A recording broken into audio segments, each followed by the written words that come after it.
What's up, everybody? Justin, I'm back and I'm super excited because guess what? Blackmagic Design has 2 new studio cameras and I cannot begin to tell you how excited I am about them. Are they good? Are they bad?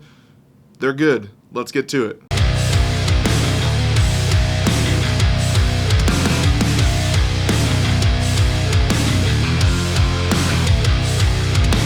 Hey, before we get started, make sure you're smashing that subscribe button, hitting the like button, hitting the comment button, because I want you to comment and let me know what you think. If there's a product you want me to review, something you want me to talk about, any of those things, comment down below. Just tell me what your favorite color is, not a favorite color. I guess just tell me what a favorite color of somebody is, if you've got it. So, before I get into the meat of this, I am starting my own business, and it's called EM Technologies. I'm going to put the link down below to the website. I do all of this for a living, and I love all of this kind of stuff, technology for churches, and it's not just for churches. I just know that there's a huge burden for churches trying to figure this all out, especially when most of you churches are run by volunteers. So I'm really super excited to be able to continue to create this content, but if you want to support me, you can go to the website, check us out, contact us if you guys need anything. You can just buy stuff from us. We do integrations, we do all that kind of stuff. So, super simple, do that. Thanks, guys. Let's get into it. Blackmagic Design studio cameras. Okay, so I don't know if anyone remembers the OG studio cameras. They were, I would say, pretty good for the price, but they weren't super great cameras overall in the grand scale of things.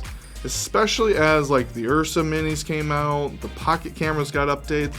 The thing that really was killing us as integrators and honestly just camera lovers was the studio camera. It was really hard. First, I mean, it always felt super fragile, I guess is the best way to say that. Not that it was, but it felt like it was. It was micro four thirds. It didn't do great in low light. I mean, I would say that I've seen worse cameras, but at $1,300, there's a level of like, what do you expect? There was no real good tally light on it. It was like this, I think it was just like a little like slot on the side of it. It worked, but it wasn't great. You had some control over it. They're like all these features that you would expect from a studio camera, you kind of had, and they were there, but they weren't super duper great. So we've been wanting this, and we've been wanting this, We have other cameras, like a lot of people started going to the Pocket cameras because the Pocket 4K got updated.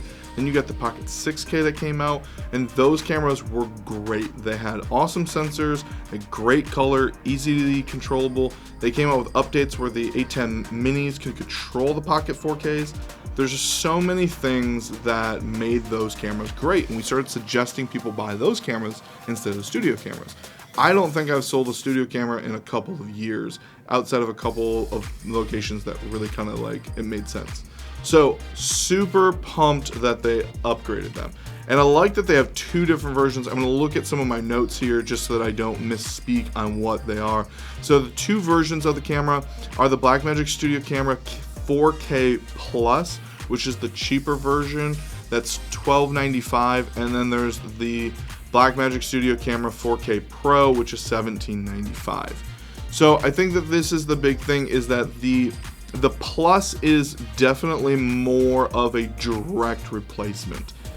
But the cool thing what they did is they kind of divided some of the features on it to be, the reason why it's so cheap now is it's designed to go in a smaller studio, kind of like I have here. It would probably be one of the best cameras that I could buy for this type of thought process.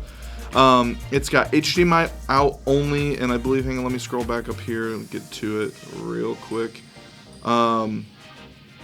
It's got USB-C for recording and for control. I think that that's the biggest thing that both of these cameras have, is they have the USB-C plugs on them. The reason why that's such a big deal is that the studio camera didn't have a recording capability except for external originally, and that super duper sucked. And now the fact that it does, you plug in one of these little guys right here, and you can record right to it, is huge. Because when you're in a studio, there's a lot of times where I'm wanting to broadcast live, and that's the main object of why I need the camera.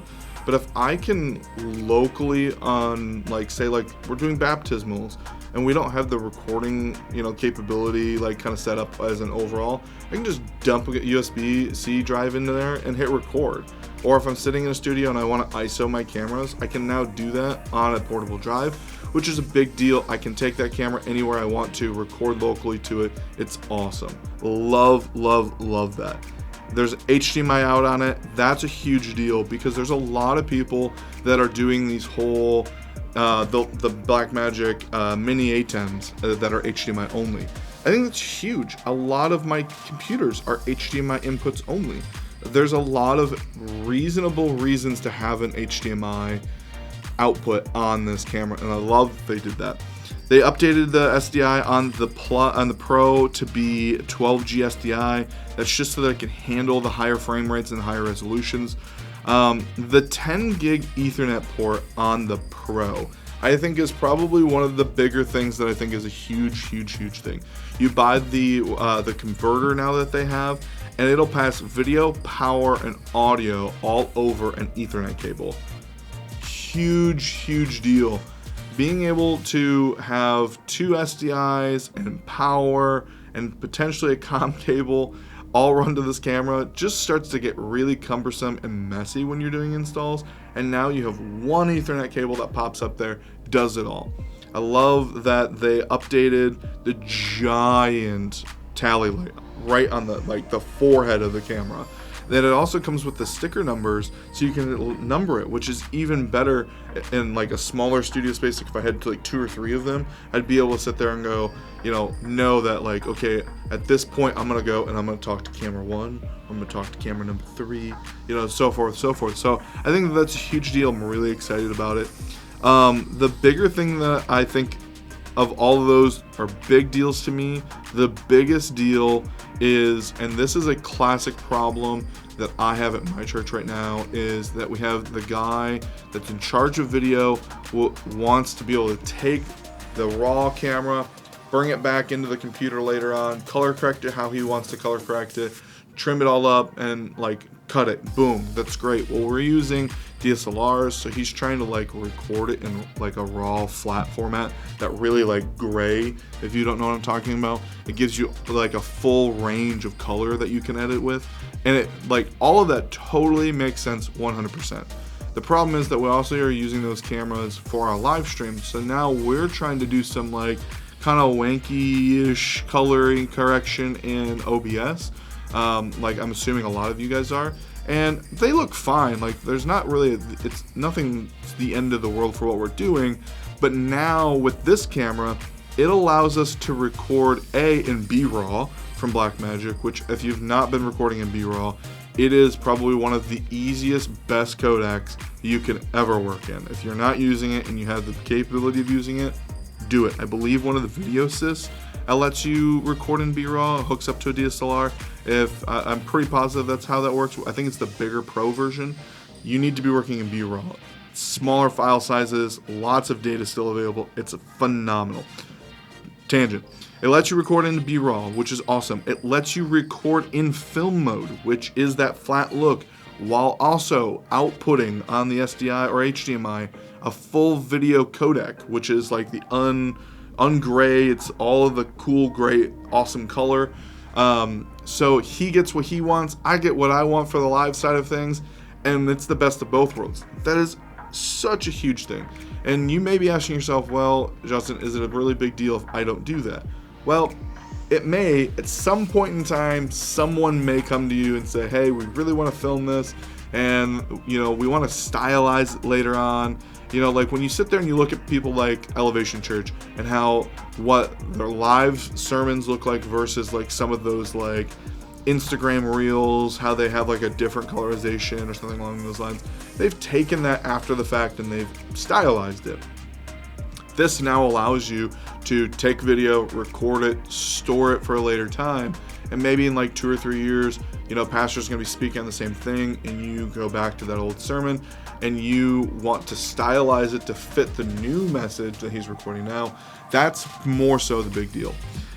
It's still got the XLR audios on the Pro, which I think is great. What I also like is that they added the 3.5 millimeter headphone and the 3.5 millimeter microphone, because if I'm taking this on, say, like out of my sanctuary or out of my studio somewhere small, and I want to have some better reference audio, I can just grab one of those small little Rode mics that clips on top of a DSLR that's super popular. I can clip that on and get that audio, which is going to be better than the internal microphone. Probably still going to end up wanting to record externally, but that just kind of opens up the possibilities for what I want to do. Now, they did update the microphones, and they put them on the face of the camera now, which I would say the ones that they're supposed to be mimicking the ones that are on the pocket camera. The pocket camera ones aren't bad, but they're definitely not something that I would want to be using. Like for this video, I'm not using my built-in DSLR audio. I'm using this nice Shure MV7, which is a really nice mic for the price point, but we won't get into that. I don't think there's really anything else that these cameras are doing. I do really, it's not really a big thing, but it is a big thing. The Blackmagic came out with their own controls for it.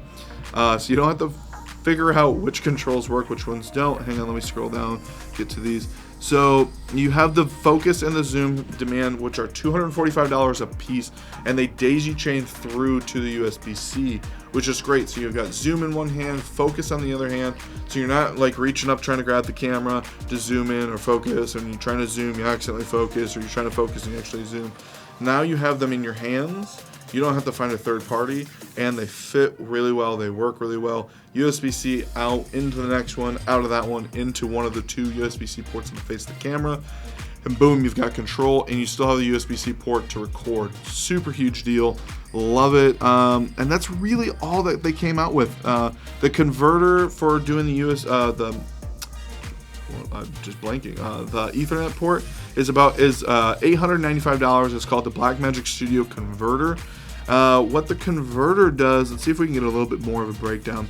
The converter will pull all of that video back to wherever that converter is, be Ethernet, and then it will dump it out SDI. So if you have a video switcher, all that kind of stuff that's going into a bigger ATEM, then we'll be able to do that. It's just cutting down on all of that cable, because now you have, instead of, like I said, the two SDI cables coming back, one for control of the camera and program, and then the other one for actually spitting out the video. Now you just have one. It's controlling the tally, it's controlling everything, 100% super great. So if you were to go $1795 for the camera, $895 for the converter, and then an extra, what is this, $500 for the two controllers, that's a pretty great, like, what is that, $3,500 setup plus lens. They are still Micro Four Thirds, which isn't the end of the world, so you can throw in a speed booster converter. It's 12 stops at dynamic range on the sensor, so it's a pretty great sensor, and it's all 4K. So watching the video of him do the little cupcake on their website, you can go check that out.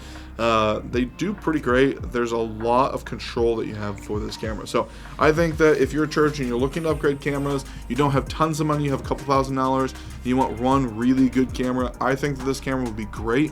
I'll put the links for the camera down below.